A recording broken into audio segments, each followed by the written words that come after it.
ce webinaire organisé par la Robe Numérique, donc dédié à la rétrospective de l'activité de la CNIL sur l'année 2022. Donc l'idée, c'est, comme on vous l'indiquait dans nos posts LinkedIn et sur le support de ce webinaire, c'est de revenir sur les principaux manquements qui ont marqué l'année 2022 au sein des différentes publications qui ont été diffusées par la CNIL.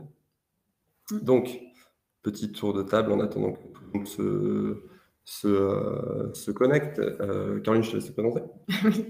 Bonjour à tous, Caroline de Mongeon, donc je suis avocate au sein de la Robe Numérique Avocat et j'interviens principalement dans des dossiers de mise en conformité au RGPD, la rédaction de contrats et l'accompagnement en propriété intellectuelle.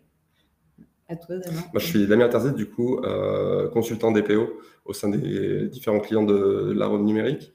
Donc, on accompagne nos clients, entreprises, organismes publics, sur leur chantier de mise en conformité à la réglementation sur les données personnelles, donc RGPD et autres. Donc, pour ce webinaire qui est enregistré, vous avez normalement la possibilité d'interagir par chat.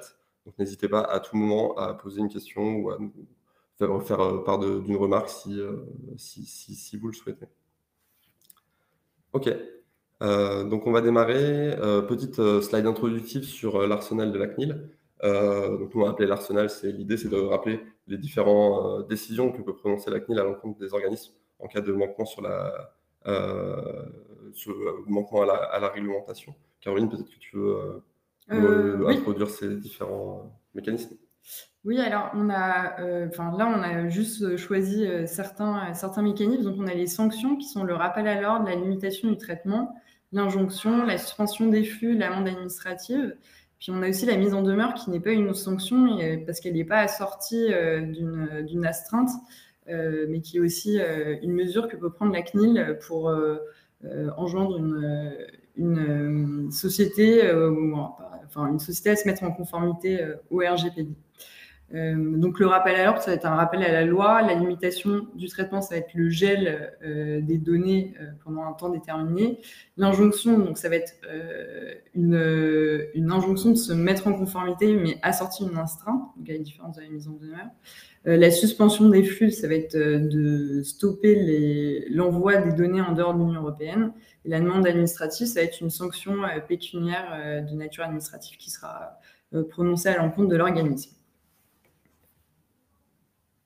Donc l'idée de cette loi, c'était aussi de préciser que médiatiquement, c'est surtout les amendes administratives qui ont la part belle, mais il faut aussi avoir à l'esprit que la CNIL peut prononcer d'autres éléments répressifs en fait, qui sont tout aussi importants et tout aussi contraignants pour la plupart du temps. Toujours en guise d'introduction, on a voulu, pour un peu contextualiser notre propos, revenir sur, en fait, reciter les différentes thématiques de contrôle prioritaire qui sont publiées en fait chaque année par la CNIL. Donc on vous les affiche à l'écran. La plupart des décisions de sanction dont on va parler aujourd'hui sont en fait des procédures qui sont l'aboutissement de contrôles initiés pour la plupart sur l'année 2020. C'est pour ça qu'en fait, on a préféré rappeler ça pour un peu contextualiser. Vous verrez qu'en fait, les décisions qu'on va présenter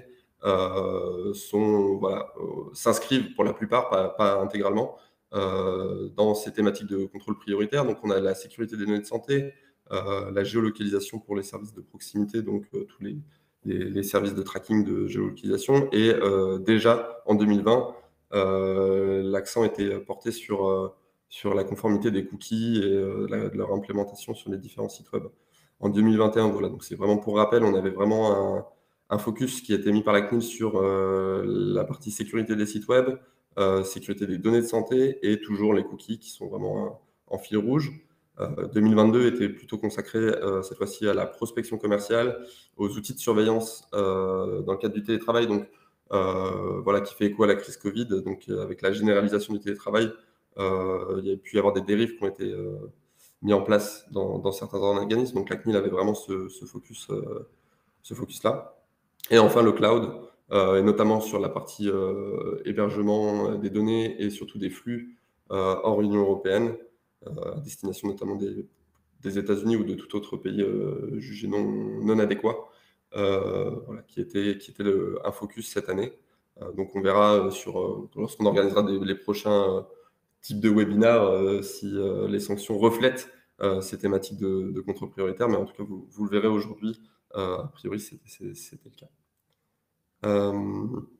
Toujours en propos introductifs, on a voulu vous présenter quelques chiffres clés en fait sur les décisions qu'on a pu analyser. Donc voilà, l'activité de la CNIL maintenant est de plus en plus, en tout cas la formation, l'action répressive est de plus en plus impulsée en fait vis-à-vis des plaintes que peut recevoir la CNIL directement sur son site internet, pardon.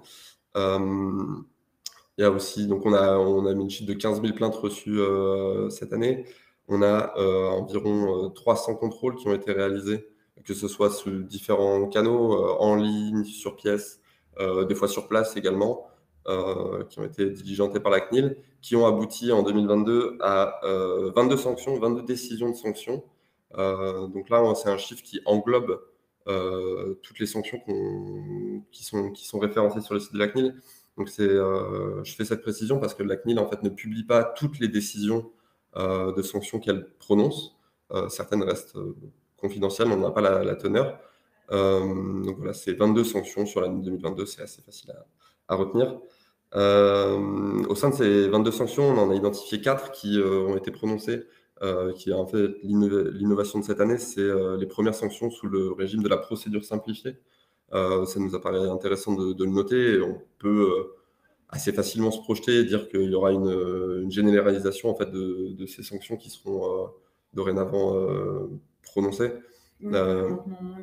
Oui, c'est ça. Pour rappel, c'est ça, la procédure simplifiée, c'est en fait, on a un plafond de 20 000 euros de sanctions maximales que la CNIL peut prononcer, mais c'est pour des faits, des manquements qui sont récurrents et qui ont déjà été identifiés par la jurisprudence de la CNIL, ou alors quand le dossier est très facile à traiter de son point de vue, la CNIL peut passer en procédure simplifiée, ce qui a pour effet en fait d'accélérer la procédure, puisque c'est une formation d'une personne unipersonnelle qui peut prononcer cette sanction. Enfin, quelques éléments un peu financiers. On a eu du coup la sanction publique la plus faible, le montant de la sanction publique le plus faible qui a été prononcé de 175 000 euros à mettre en écho à 60 millions, qui est le montant de l'amende la plus importante prononcée cette année. Cet encart sur le montant des sanctions cumulées de 100 millions d'euros pour l'année 2022.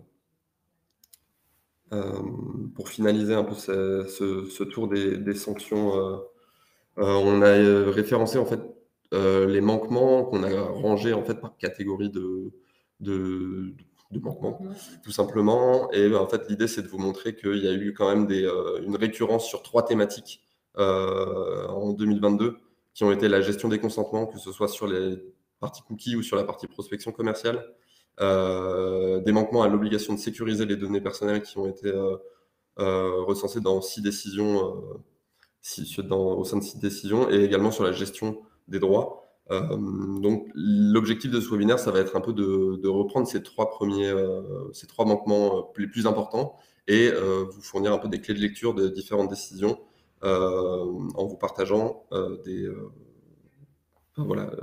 nous, les principaux manquements. En fait, qu'est-ce qui est venu caractériser, les éléments qui sont venus caractériser ces différents manquements.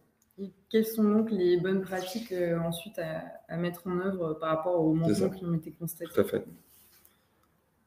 Donc, si vous n'avez pas de questions, on va rentrer dans le vif du sujet avec, dans une première thématique qu'on va dédier sur la partie sécurisation, relative à l'obligation de sécurité des données personnelles.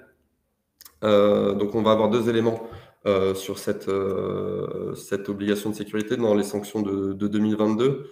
Un premier élément qui tient à lui tout seul à la sanction d'abus de biologie, où en fait la CNIL a relevé plusieurs pratiques qui sont dans son jargon qui dit voilà, c'était des éléments indispensables en fait à mettre en œuvre qui n'étaient pas réunis pour assurer la sécurité du stockage de données. Donc on vous les a représentés ici. On avait vraiment un manquement qui était constitué par le fait qu'on n'avait pas de chiffrement sur les données personnelles qui étaient hébergées. Donc en fait, Daedalus est l'éditeur d'une solution à destination de laboratoires médicaux. Quand un laboratoire souscrivait à leur offre, il y avait forcément une partie de migration en fait, des données qui était prévue. Et dans le cadre de la conservation de ces données, dans le cadre de l'outil en fait, prévu pour la migration, techniquement, il n'y avait pas de chiffrement sur les serveurs qui hébergeaient ces données personnelles. Enfin, voilà, c'est voilà, un élément qui a permis de caractériser ce manquement à l'obligation de sécurité. Pareil, sur la partie serveur, on avait également une absence de supervision automatique sur les alertes que pouvait remonter le serveur. Donc là encore, c'est un défaut en fait d'organisation technique qui a débouché sur une faille de sécurité. Donc c'est pour ça que vous avez cet encart sur la gauche et qui est pour moi un élément très important de la sanction Daedalus. C'est de dire qu'en fait le manquement il n'est pas caractérisé dès que vous êtes à la sécurité, dès que vous avez une faille, une fuite de données personnelles, une violation de données personnelles pour être précis. Mais c'est plutôt les causes, en fait, l'absence de mesures en amont qui caractérise ce manquement. La violation n'est pas par elle-même en fait une constitutive d'un manquement, mais par contre si vous êtes défaillant dans les mesures que vous pouvez prévoir, alors là le manquement serait potentiellement caractérisé. Donc voilà, on va passer rapidement, mais pareil, il y avait la pratique des comptes administrateurs partagés qui ont été relevés dans cette sanction et à une mauvaise configuration du serveur qui faisait qu'on avait des accès potentiellement depuis Internet. Et c'est ça qui a débouché sur la violation aux données personnelles. Donc voilà, ça c'était le premier élément sur les manquements constitutifs à l'obligation de sécurité. C'était dédié à la partie stockage, sécurisation des stockages. Et maintenant, une partie plus transverse dédié à la gestion des mots de passe, qui est en fait un manquement qui a été enfin, au moins sur la partie sécurité, qui a été le plus relevé dans les différentes décisions de sanction. On a donc la décision Accor, la décision Infogreffe, Discord, Freemobile, qui ont traité de problématiques liées à l'insuffisance de la robustesse des mots de passe, donc insuffisance de robustesse, que ce soit du point de vue de la longueur, de la complexité surtout. Il faut savoir que maintenant, la CNIL a même identifié dans sa recommandation que on n'est plus sur un enjeu de longueur stricto sensu, mais plutôt d'entropie, qui renvoie en fait au degré de la complexité de votre politique de mot de passe que vous pouvez déployer. Voilà, donc dans toutes ces sanctions, une insuffisance de robustesse a été relevée. On a eu aussi, dans certains cas, l'absence de mécanismes complémentaires qui auraient dû être mis en œuvre. Mettons que vous prévoyez d'encadrer l'accès à un compte par un couple identifiant mot de passe, très bien, mais vous devez aussi, dans certains cas, si le degré de risque l'exige, prévoir des mécanismes complémentaires comme la suspension de l'accès au compte au bout de 10 tentatives infructueuses, des choses comme ça. Un CAPTCHA de préférence conforme à la réglementation qui peut être aussi mise en œuvre. Tout ça, c'est des mesures en fait complémentaires qui viennent renforcer en fait cette politique de gestion des mots de passe. Il y a eu aussi le sujet de la transmission en clair dans les mails à des utilisateurs de mots de passe temporaires ou de mots de passe permanents qui ont été identifiés, ou alors tout simplement l'hébergement toujours en clair de ces mots de passe au sein de bases de données, en interne cette fois, mais toujours en clair. Donc ça génère, c'est suffisant en fait du point de vue de la CNIL pour identifier, qualifier un manquement sur l'obligation de sécurité donc de l'article 32 au RGPD. Voilà, donc comment pallier ces risques? À travers la lecture du coup de ces différentes décisions, on peut identifier des actions élémentaires. Donc là, pareil, on peut vous renvoyer à toute la publication, à toute la littérature de l'ANSSI et de la CNIL sur ces sujets-là. Donc sur la partie sécurisation des mots de passe, on a quelques bonnes pratiques qu'il faut impérativement mettre en place. Donc qu'on soit sur la limitation d'accès aux outils, ne pas avoir la pratique de compte partagé. Donc tout ça, c'est des éléments que le DPO doit investiguer dans sa conformité, dans le cadre de l'audit de sa conformité. Voilà, donc on ne va pas les détailler une par une. Juste dire sur la partie au moins gestion des mots de passe que 2022 a été aussi l'occasion pour la CNIL d'actualiser sa délibération relative et ses recommandations sur la gestion des mots de passe. Cette version actualisée, elle a été soumise à consultation publique, elle est maintenant effective. Donc moi, on vous invite, toutes les personnes qui sont associées au travail de DPO à prendre en compte cette nouvelle version de la recommandation, parce que il y a des évolutions qui sont intervenues, et notamment sur cette partie, voilà, ajuster le niveau d'entropie et des choses comme ça. Donc ça, c'était pour notre premiers éléments sur la partie autour de l'obligation de sécurité, qui du coup était un manquement très important au sein des décisions publiées par la CNIL cette année. On va passer à la seconde partie. Du coup, je vais laisser intervenir Caroline sur plutôt la partie gestion des consentements. Oui. Alors, à la lecture des décisions, les manquements qu'on a constatés, c'est qu'il y avait un défaut de recueil de consentement ou de modalités correctes de consentement. Alors, soit la prospection commerciale, soit au cooking. Donc, la première slide, là, ça va être sur les règles de prospection commerciale. Donc, la CNIL a pu constater que le consentement était recueilli parfois par des cases précochées, c'est le cas de la décision accord hôtel, et elle va rappeler la décision de la CJUE qui a jugé que le consentement recueilli au moyen d'une case précochée ne peut pas être considéré comme valablement donné par l'utilisateur. Parce que l'exigence de consentement, c'est le consentement en droit des contrats, doit être préalable, libre, spécifique et informé. Donc, pas de case précochée. Dans la décision EDF, il y avait une absence de preuve du consentement. Alors là, c'était assez intéressant parce qu'en fait, les données, les personnes concernées, leurs données avaient été collectées auprès d'un partenaire commercial. Il se trouve que la société avait eu des difficultés en fait à rapporter la preuve que les personnes, c'est dans le cadre d'une collecte indirecte de données, donc via un partenaire, avait été dans l'impossibilité de rapporter la preuve que les personnes avaient bien consenti au partage de ces données avec EDF pour de la prospection commerciale, pour cette finalité-là. Donc ça, c'était assez intéressant. Également, dans la décision Total Énergie, la CNIL a pu relever l'absence de moyens d'opposition au stade de la collecte. Alors, ce qu'il faut savoir, c'est qu'en prospection B2C, la règle est normalement de recueillir le consentement préalable, sauf il y a une exception quand c'est pour l'envoi de prospection pour des services et produits similaires. Donc, c'est quand le consommateur est déjà un client et qu'on envoie des emails pour des produits ou services similaires. Là, ce qui était intéressant, c'est qu'au moment de la souscription des services, la CNIL mentionne qu'il aurait dû y avoir une case à cocher pour pouvoir s'opposer à la réception de ce type d'email. Donc ça, c'est sur les modalités de recueil de consentement à la prospection commerciale. On a aussi également constaté des manquements aux modalités de recueil pour ce qui est des cookies. Je ne sais pas si je peux... Ah non, je n'arrive pas à passer l'autre. Oui, merci.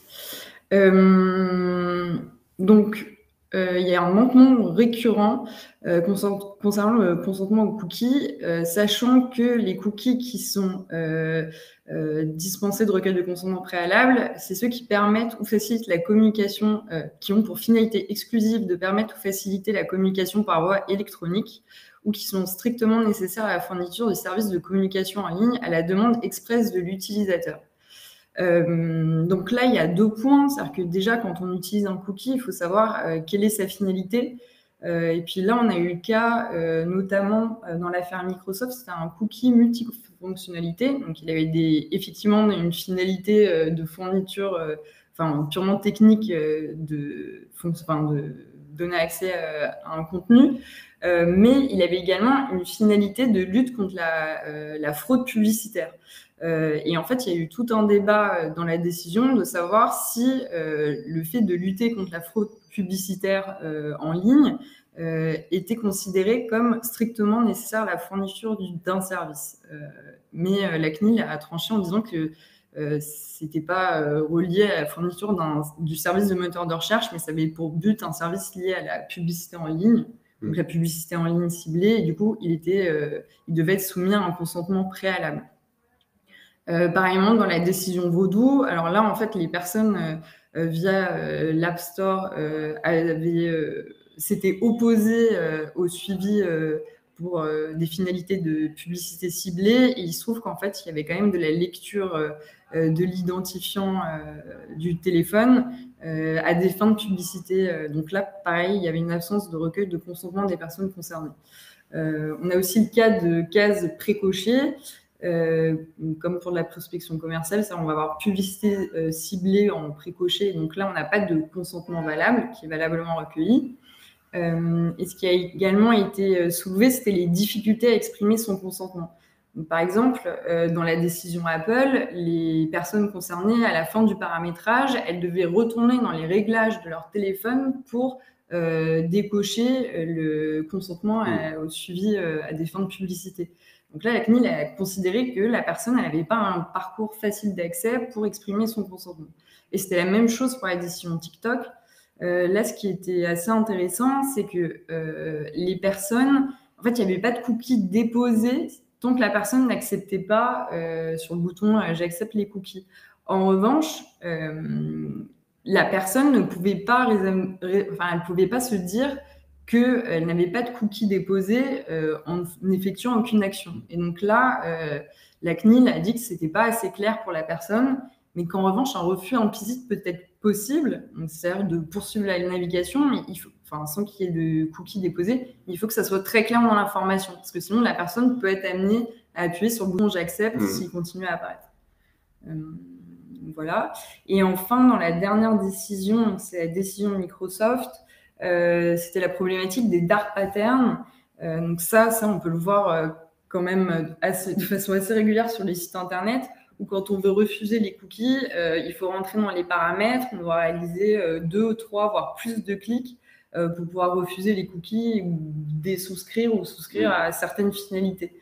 Donc ça rejoint le sujet il faut pouvoir avoir une information accessible et surtout pas influer sur la décision que va prendre l'utilisateur, à savoir de cliquer sur le j'accepte pour plus de facilité et de fluidité. Parce que ce qui est aussi pris en compte par la CNIL, c'est le fait que sur Internet, on veut y aller très vite et parfois on a plus de facilité à accepter vite le bandeau qui empêche la lecture. Et si on n'a pas un bouton refuser à côté sous le même format visuel, on peut avoir tendance à cliquer sur j'accepte. C'est vrai que cette décision, elle rejoint un peu les conclusions là, le rapport de la task force sur justement les cookies qui ont été rendus la semaine dernière. L'idée, c'est de dire qu'en fait, le consentement, le design des interfaces peut a une incidence sur le consentement, en fait, la faculté à consentir. Donc, c'est des choses qu'il faut aussi avoir à l'esprit. Donc, voilà, c'est ce dark pattern qui a été identifié dans la décision Microsoft. Il faut qu'on ait la faculté d'accepter ou de refuser sur un même plan d'égalité dès l'arrivée sur le site, la première connexion. Donc, alors, comment pallier ces risques sur la partie prospection commerciale, alors déjà, on vous a donné des exemples sur le support de distinction entre la prospection commerciale et la prospection transactionnelle, sachant que la prospection transactionnelle, ça va être dans le cas où en fait, on est déjà client, tandis que communication commerciale, ça va être pour d'autres produits ou services. Ça ne sera pas en lien avec le contrat qu'on a souscrit précisément. Donc, pour rappel, les règles en matière de prospection commerciale, il faut distinguer entre les destinataires de la prospection commerciale, à savoir si c'est des consommateurs au sens du droit du code de la consommation ou si ce sont des professionnels, donc en B2C ou B2B. En B2C, on considère qu'il faut, dans tous les cas, informer les personnes sur l'objet de la collecte, c'est-à-dire pour quelle finalité à la prospection commerciale, et il faut impérativement recueillir le consentement préalable. C'est-à-dire qu'avant de collecter l'adresse email pour faire de la prospection commerciale, il faut lui demander l'accord. En B2C, on doit toujours avoir une information préalable, c'est-à-dire toujours informer la personne sur les raisons pour lesquelles on collecte son adresse email, et dans le cas où on fait de la prospection commerciale, dire qu'il pourra recevoir de la prospection commerciale. Ça va être pour des biens ou services en lien avec son activité. Donc ça, il faut quand même prendre ça en compte. C'est-à-dire que si la personne travaille dans une société je sais pas, qui vend des vêtements, je ne pourrais pas lui envoyer de la prospection commerciale qui a à voir avec de la vente d'engrais, par exemple. Voilà. Ce serait pas très pertinent. Non, ça serait pas très bien ciblé. Mais voilà. Et aussi en B2C, ce que je vous rappelais tout à l'heure, c'était qu'il y a une exception au consentement préalable, c'est lorsque le consommateur est déjà un nouveau client. Donc, quand on a déjà acheté des produits auprès d'un distributeur d'aliments, ce distributeur-là peut nous renvoyer des offres en lien avec des produits qu'on a achetés. Voilà. Et ce qui est très important, que ce soit en B2B ou B2C, c'est de toujours permettre le droit d'opposition, c'est-à-dire que la personne doit pouvoir, le retrait du consentement, si on était sur le fondement du consentement, ou au moins s'opposer. Ou au moins s'opposer, c'est-à-dire avoir la faculté de dire stop à la réception de messages de prospection et que ça soit effectif surtout. Voilà. Donc ça, c'était pour la prospection commerciale. Ensuite, sur le consentement au dépôt des cookies, ce qui va être important, ce que je vous avais dit, c'est qu'il faut toujours bien identifier la finalité des cookies en cause. Donc, c'est savoir à quoi ça sert pour pouvoir déterminer si on a besoin du consentement préalable ou pas. Il faut faire attention à ce qui est les cookies multifonctionnalités, ou alors l'utilisation d'un cookie strictement nécessaire, mais après on l'associe à d'autres données, à des finalités publicitaires. Donc il faut bien faire attention à ça. Donc l'idée, c'est donc de bien recueillir le consentement avant la collecte des données. Donc, pour les cookies qui n'entrent pas dans l'exception de l'article 82 de la loi informatique et liberté, c'est strictement nécessaire. Voilà, c'est de prévoir un mode de recueil de consentement par un acte positif clair. Donc, c'est pas de faire une case précochée. Utiliser des termes explicites. Donc ça, par exemple, parfois dans le bandeau, au lieu de dire tout refuser, on va dire paramètres, etc. Le mieux, c'est de pouvoir dire tout refuser. Et aussi, par rapport au parcours de refus, c'est de prévoir la possibilité de refuser les cookies en un seul clic. Puisque je vous disais de la décision TikTok, c'est que la CNIL semblait dire que on ne parle pas de l'acceptation, on parle bien du refus, que le refus au dépôt de cookies pourrait être implicite si il y a une information très claire sur le fait que la personne, en poursuivant la navigation sans réaliser d'action, ne voit pas de cookies se déposer. Donc c'est bien pour le refus, j'insiste, c'est pas d'acceptation implicite. L'acceptation doit toujours être explicite. Ok. C'est le moment où on va plutôt introduire du coup sur les troisièmes manquements qui ont été les plus mobilisés en fait par la CNIL pour prononcer des sanctions cette année. Voilà, donc c'est sur la gestion en fait des demandes de droits RGPD.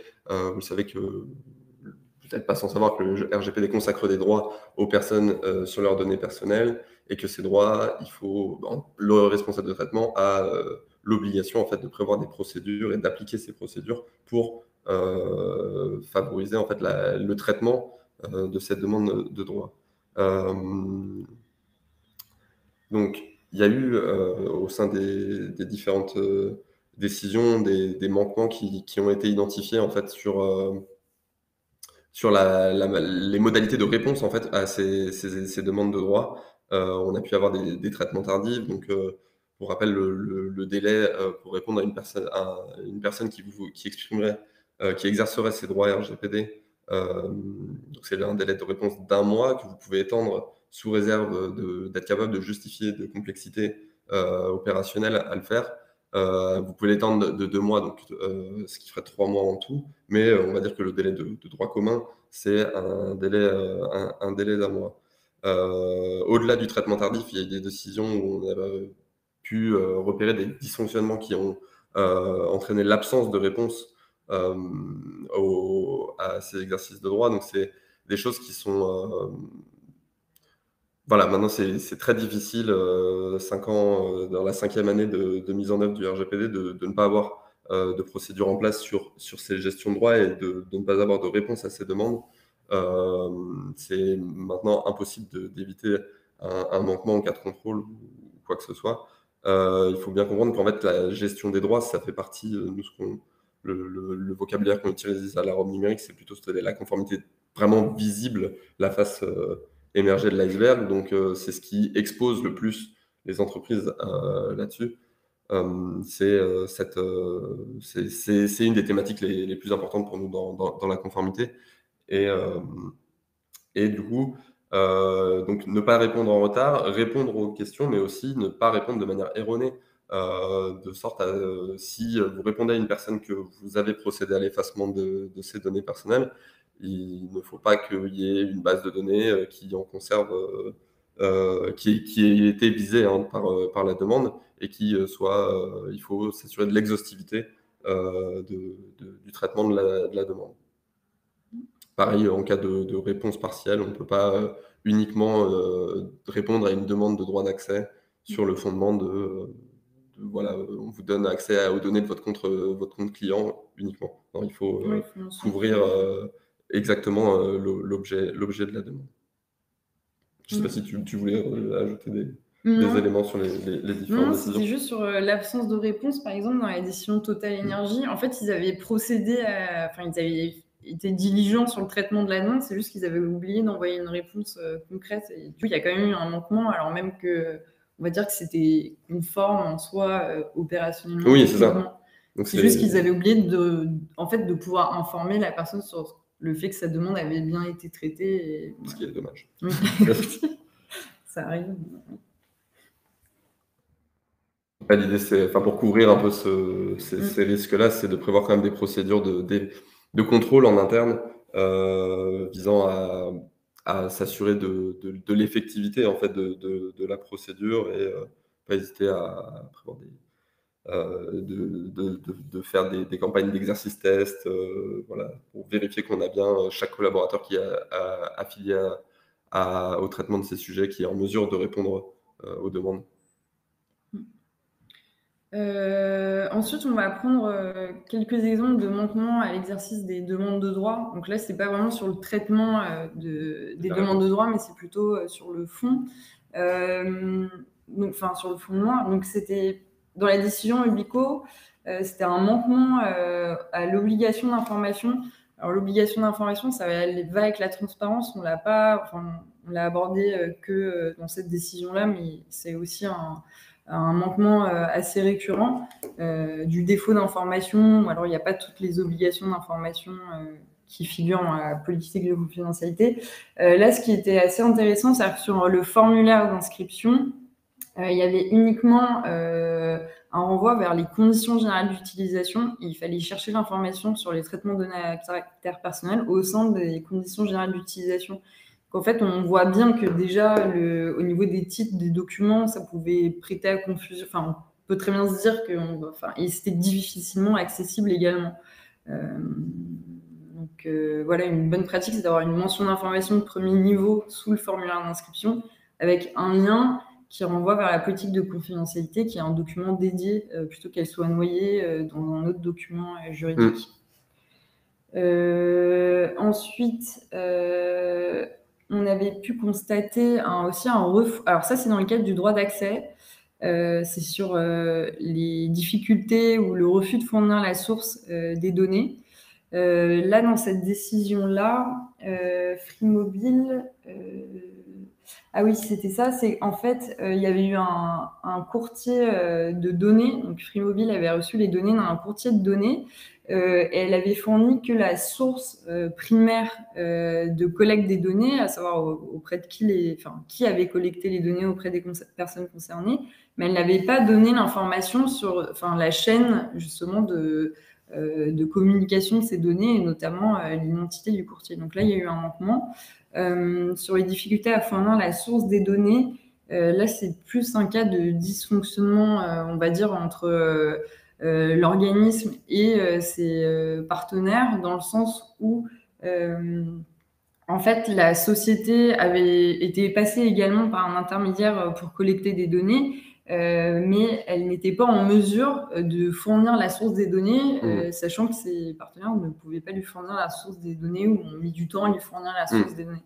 Donc ça, il faut bien savoir aussi, pareil, dans les contrats avec vos prestataires partenaires, il faut bien vous assurer, donc ça va aussi avec, par exemple, la preuve du consentement, etc., que votre partenaire doit vous fournir toutes ces justificatifs. Donc, par exemple, une liste ou un accès avec tous les opt-in du consentement, mais également la source des données, la chaîne de récupération des données, afin que vous soyez sûr de la licéité de la collecte et que vous les traitiez vous-même licitement par la suite. Puis de toute façon, ça rejoint aussi un peu le dernier arrêt de la Cour de justice de l'Union européenne qui, sur le droit d'accès maintenant, sur demande des personnes, il faut que les organismes soient en mesure d'expliquer à qui ils transmettent, qui sont ces éventuels partenaires, et du coup à qui on peut potentiellement transmettre les données. Donc c'est pas vraiment le même sujet, mais ça se rejoint dans le sens où il y a un travail de cartographie en fait des partenariats qui sont mis en place, et du coup des échanges, des transferts, des transmissions de données personnelles il faut qu'on ait de la visibilité, de la transparence surtout sur ces flux. Oui. Idem avec sur les destinataires RGPD, exactement. Oui.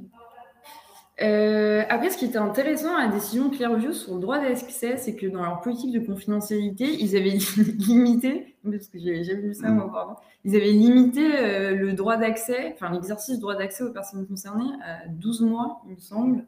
Et ça, c'était assez intéressant, parce que comme c'est un droit légal, qu'il était circonscrit de façon contractuelle, ça m'avait un peu étonnée. Mais la décision de la CNIL, c'est qu'en gros, si, en fait, le droit d'accès peut être limité, mais c'était qu'elle disait qu'il n'y avait pas de justificatif. C'est-à-dire que, là, l'argument, c'était que comme les données, le Clearview n'expliquait pas que les données étaient supprimées au bout de 12 mois. Elle ne voyait pas comment on pouvait limiter le droit d'accès à 12 mois, sachant que les données étaient encore disponibles théoriquement. Puis de toute façon, tu ne peux pas t'affranchir de ton obligation de répondre à ces demandes d'accès à partir du moment où tu continues à conserver les données sur les personnes. Oui, c'est ça. Mais si tu les appuies, effectivement, tu ne peux plus les... Mais voilà, donc ça rejoint. Mais du coup, oui, tu ne peux pas non plus limiter de manière arbitraire le périmètre de ce droit d'accès. Et alors après, il y avait deux autres manquements, c'était l'absence d'effectivité du droit d'opposition. Donc c'est les personnes qui avaient exercé leur droit d'opposition et qui ont continué à recevoir des messages de prospection commerciale. Et ensuite, il y avait l'absence de suppression des données dans les décisions Free Mobile et Clearview.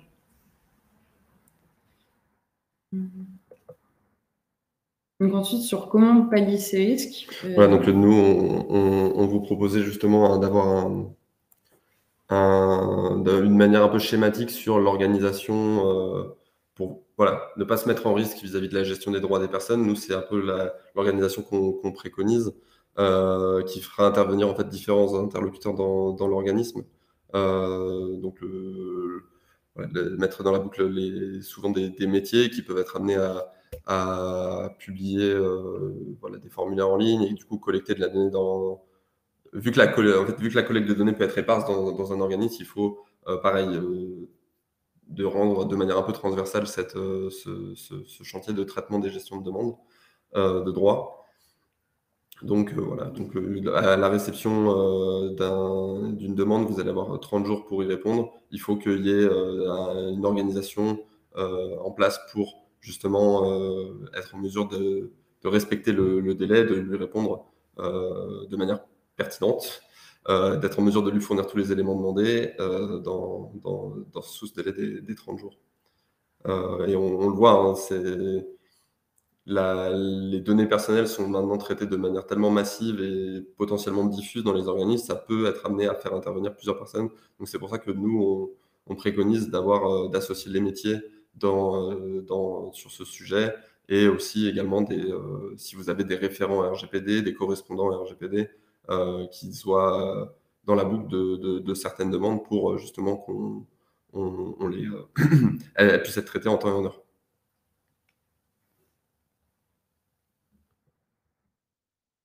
Sur les mesures qu'on peut être amené à mettre en œuvre, il y a toute la partie information où il faut vraiment prévoir les mentions pertinentes, avoir une politique à jour sur les traitements de données personnelles de l'organisme.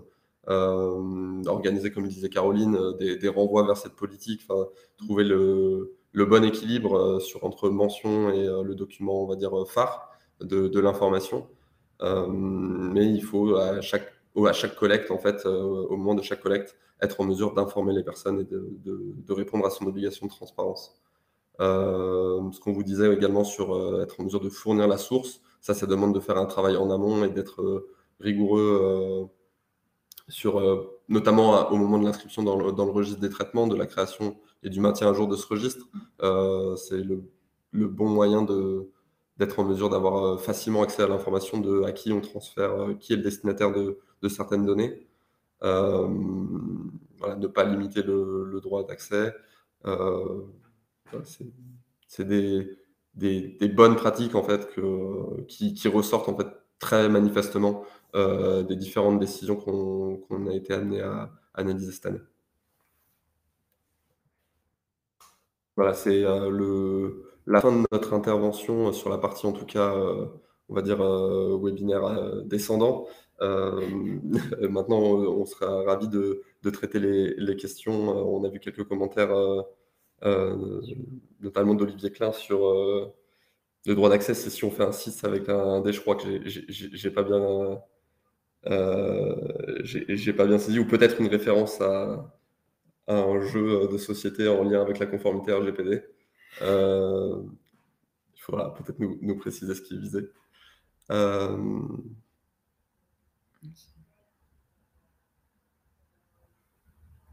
on lit les questions qui arrivent au fil de l'eau. Donc, si les prospects ne souhaitent plus être recontactés, je dois conserver la trace en interne du fait qu'ils ne souhaitent plus être contactés. Je dois donc conserver certaines de leurs données pour ce que recommandez-vous dans ce cas? C'est tout à fait le cas et la CNIL l'admet. On peut dire que juridiquement, c'est un traitement à part entière. C'est un traitement de données personnelles nécessaire pour répondre à l'obligation légale de gérer les demandes. Donc, la recommandation dans ce cas, c'est entre guillemets d'appliquer le RGPD, donc minimiser, ne conserver que ce qui est nécessaire. A priori, il faut que vous soyez en mesure de démontrer que à cette date, vous avez répondu à cette personne. A priori, pas besoin d'aller plus loin, ne pas conserver, si vous répondez par exemple à une demande de droit d'accès, ne pas conserver les données que vous aurez été amené à fournir, en tout cas dans cette base dédiée à la gestion des demandes. Oui, c'est ça. Et parfois aussi, il y a des solutions, par exemple d'emailing, qui permettent de conserver les opt-out. Donc, c'est aussi de garder ça. Mais normalement, pour être minimisé, il faudrait l'adresse email et l'opt-out. Après, peut-être les noms, prénoms. Mais je serais plutôt sur l'adresse email et opt-out. C'est ça. Ça, c'est du cas par cas, mais bon, de toute façon, c'est pas. L'idée, c'est vraiment ce qui est important, c'est ça, c'est minimiser. Et le fait que, oui, pour répondre à des demandes, pour répondre à vos obligations, vous traitez des données personnelles et il n'y a aucun frein c'est pas interdit par principe. En fait.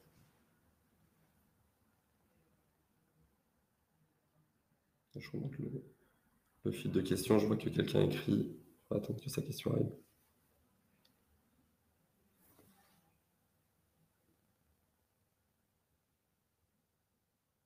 Merci. Merci pour l'attention, en tout cas. J'espère que ça a été utile.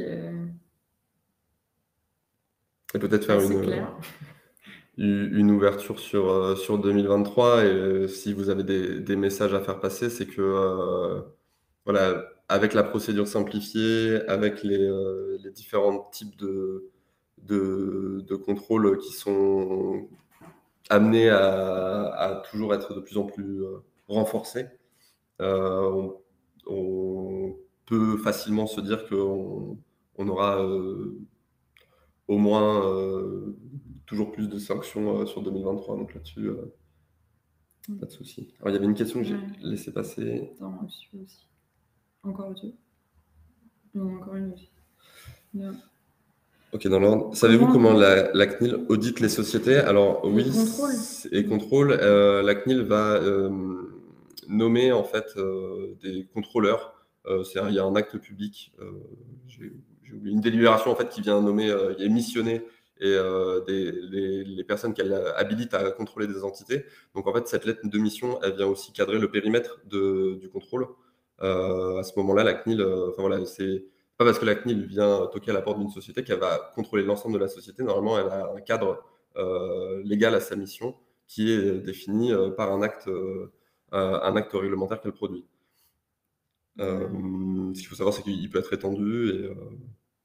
Oui, et aussi, ça peut venir effectivement de plaintes. C'est-à-dire que si la CNIL reçoit plusieurs plaintes à l'encontre d'une même société, en fonction aussi de leur priorité, je pense de leur thème prioritaire, etc., elles peuvent décider de diligenter un contrôle. Après, ça va être sous forme d'un questionnaire au début. Après, c'est par rapport aux thématiques aussi de contrôle, elles peuvent décider de. Enfin, elle peut s'auto-saisir aussi. C'est ça. Mais après, c'est sûr que c'est encadré procéduralement, qu'il y a un droit de contradictoire et un respect du contradictoire dans la procédure. Là, comment appréhendez-vous la jurisprudence de la CNIL? Comment appréhendez-vous la jurisprudence de la CNIL sur l'indépendance du DPO et sa formation? Donc, je pense que l'idée derrière, c'est de dire que le DPO doit être indépendant et donc la CNIL est une influence. Après, la CNIL reste quand même l'autorité légalement habilitée à produire la jurisprudence sur la conformité, sur l'interprétation du RGPD. Donc, dire que je suis DPO et donc en indépendance, je m'affranchis de la jurisprudence. Je sais pas, moi, j'ai pas compris. Aurore, si vous pouvez préciser la question. On n'a pas compris. Car cette question devient d'actualité en Belgique. Oui, c'est vrai que nous, on est focalisé sur la situation française. Je sais qu'il y a eu des controverses en Belgique. Beaucoup de sanctions sur ce point de conformité. Donc sur la partie indépendance du DPO. Pardon, ok, j'y étais pas du tout. C'est pas quelque chose qu'on a relevé sur les sanctions 2022. Il ne me semble pas avoir vu un seul manquement à ce sujet sur justement le risque, ce serait plutôt d'avoir un DPO isolé dans l'organisme et du coup qui ne répondrait pas à l'exigence qu'il ait les moyens suffisants pour mener à bien ses missions. Mais à part ça, on n'a pas de matière là en tout cas sur les sanctions de cette année sur l'indépendance du DPO, mais c'est sûrement un sujet qui viendra dans l'avenir de manière plus précise. Le webinaire sera-t-il visible en replay? Oui. On vous enverra, ou au moins le support, le replay, on est en train d'y travailler pour l'intégrer sur le site, mais on enverra à toutes les personnes qui ont participé, qui se sont connectées en fait le support de la présentation. Sur comment sont calculés les montants, moi, j'ai pas trop d'idées. Après, je sais que s'il y a une mise en conformité progressive, etc., ça va sûrement dépendre aussi de la gravité du manquement. Ensuite, effectivement, s'il y a une mise en conformité progressive, peut-être que ça réduit aussi l'évaluation du préjudice. Puis après, c'est en fonction aussi de la taille et de l'activité. Tout à fait. Il n'y a pas de grille figée sur l'échelle des sanctions que peut prononcer la CNIL, mais il y a un élément qui est assez, en tout cas qui ressort assez marquant dans la décision, c'est la décision Clearview de cette année, où en gros c'est le maximum du montant de l'amende administrative qui pouvait être prononcée, qui a été prononcé, parce que notamment Clearview n'a pas interagi avec la CNIL. Donc il y a eu une absence de coopération avec les services de la CNIL qui ont justifié en fait que la sanction prononcée soit le maximum. Quand vous vous inscrivez dans une démarche, on va dire entre guillemets positive, où la CNIL identifie un potentiel manquement, mais que vous êtes en mesure de prévoir un plan de remise en conformité, de remédiation, forcément, pour l'évaluation et l'appréciation du montant de la sanction, c'est pris en compte. La coopération avec les services de la CNIL est prise en compte. Oui. Mais après, par exemple, J'ai pas envie de dire de bêtises, mais dans Clearview, il n'y avait pas une histoire aussi où le fait qu'ils n'aient pas communiqué leur chiffre d'affaires Ils n'ont rien communiqué. Du coup, c'est-à-dire que la CNIL ne pouvait pas prononcer la sanction du pourcentage du chiffre d'affaires réalisé aussi sur l'année. Je vous remercie en tout cas pour vos merci. C'est très gentil. Focus collectivité, on parle toujours des attaques cyber pour les collectivités, mais quid des résultats de contrôle CNIL? C'est-à-dire, vous voulez dire s'il y a eu des sanctions, des décisions de la CNIL, par exemple, à la suite de l'hôpital. Ah oui, ok. Ouais, c'est ça, c'est sur les cyberattaques.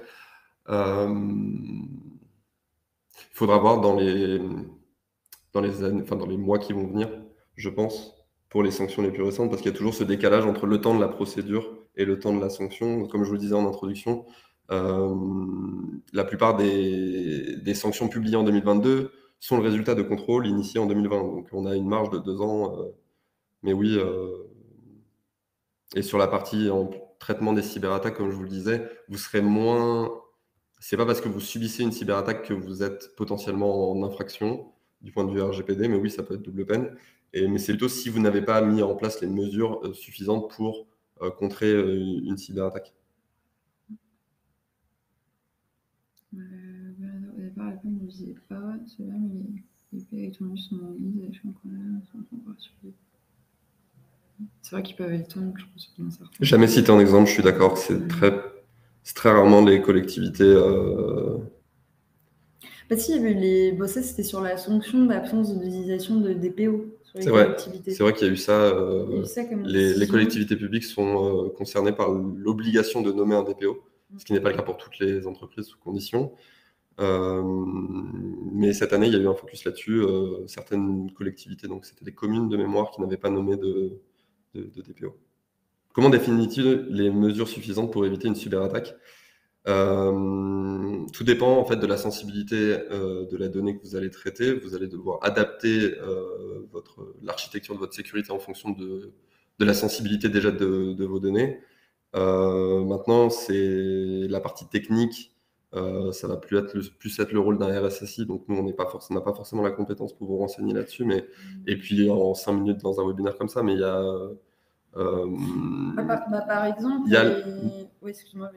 Non, j'allais dire qu'il y a il y a toujours une référence à l'état de l'art qui est prévu, et donc il faut maintenir sa veille à jour, il faut assurer une certaine une supervision des systèmes d'information pour être en mesure de traiter les risques, tout simplement. Oui, ou faire des AIPD pour évaluer les mesures suffisantes aussi, c'est un bon moyen de vous renseigner là-dessus. Oui, puis aussi, par exemple, les mesures suffisantes, de sécurité suffisante, dans le cadre des traitements de données de santé. Il y a 3 conditions posées par le Code de la santé publique, mais il faut être chez un hébergeur certifié HDS.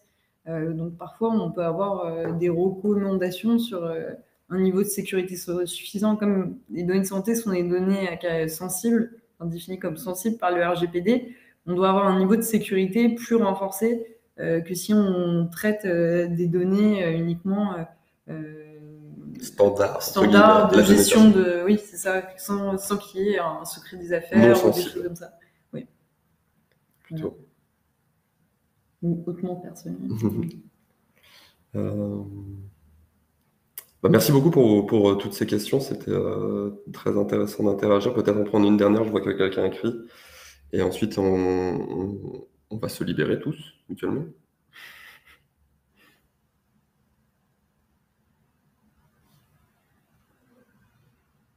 En tout cas, si jamais il y a l'opportunité pour vous, un besoin de précision sur ce qui a été dit, et puis même n'hésitez pas, on vous affiche les contacts des associés du cabinet.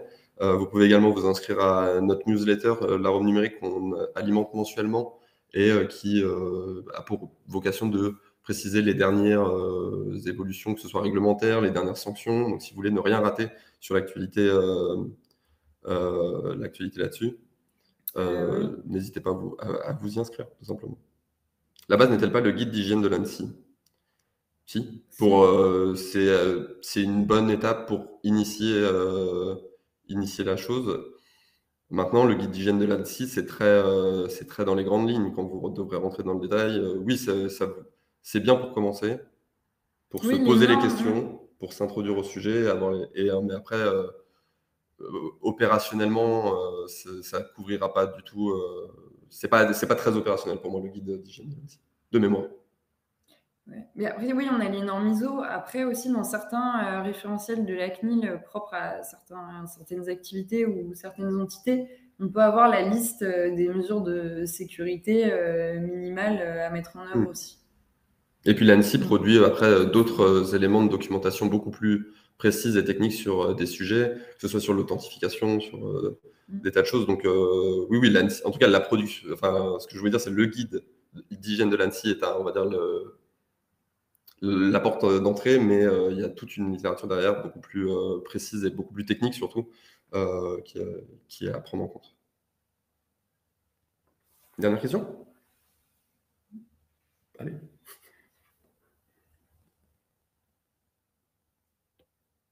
Merci pour vos présentations et réponses. Bah, écoutez, Merci à on, tous. on vous remercie également de nous avoir suivis. Et c'est un plaisir de partager ces éléments avec vous. Bonne journée. Bonne journée, au revoir.